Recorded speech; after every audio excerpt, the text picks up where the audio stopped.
Carcassonne, bon tu connais sûrement pour sa cité médiévale, voilà, l'ambiance dragon, moyen-âge chevalier, mais si je te disais que derrière cette façade touristique se cachait un vrai gros problème. Donc petit disclaimer, je ne parlerai pas de l'histoire de Carcassonne, qui elle est fascinante, et oui, soyons clairs, la cité est magnifique. Ici, je vais parler de la ville de Carcassonne. Parce que ce qu'on a tendance à oublier, c'est que Carcassonne est une ville de 45 000 habitants. Et les 45 000 habitants, ils habitent pas ici.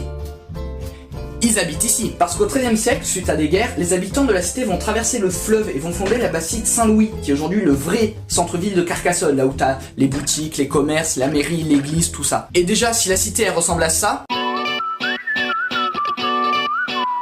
la bastide Saint-Louis, donc la vraie ville, ressemble à ça. Diego est affalé au fond du canapé.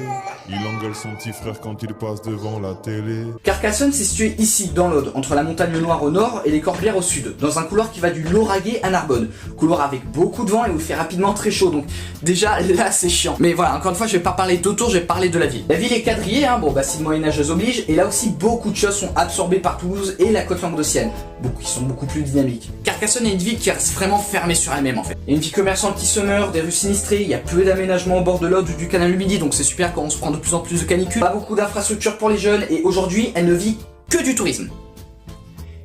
Et même pas pour sa ville. Les seuls touristes qui sont dans la Bastide, c'est ceux qui arrivent en train, qui la traversent pour aller à la cité, qui vont éventuellement boire un café et qui vont repartir. Et cette situation, c'est pas vraiment le cas de toutes les villes du coin. Castelnaudary est encore plus proche de Toulouse, mais elle a profité de cette situation pour devenir une ville dortoir pour étudiants qui ont moins de moyens. Du coup, ça lui donne une certaine vitalité, et puis c'est une ville qui reste assez jeune. Limoux est moins jeune, mais ça reste attractif pour ceux qui cherchent un cadre tranquille dans un milieu occitan au pied des Corbières. Donc voilà, c'est pas un problème régional, c'est vraiment le problème de Carcassonne. Car oui, malgré une histoire fascinante, Carcassonne est une ville qui se meurt, qui va être de plus en plus accrue au danger d'inondation. Hein. Voilà, c'était déjà le cas en 2018, même si c'était la commune voisine de Trèbes qui avait subi. Mais à cause du réchauffement climatique et de leur situation, ils vont morfler. Et globalement, il n'y a rien d'attractif si t'es pas un touriste.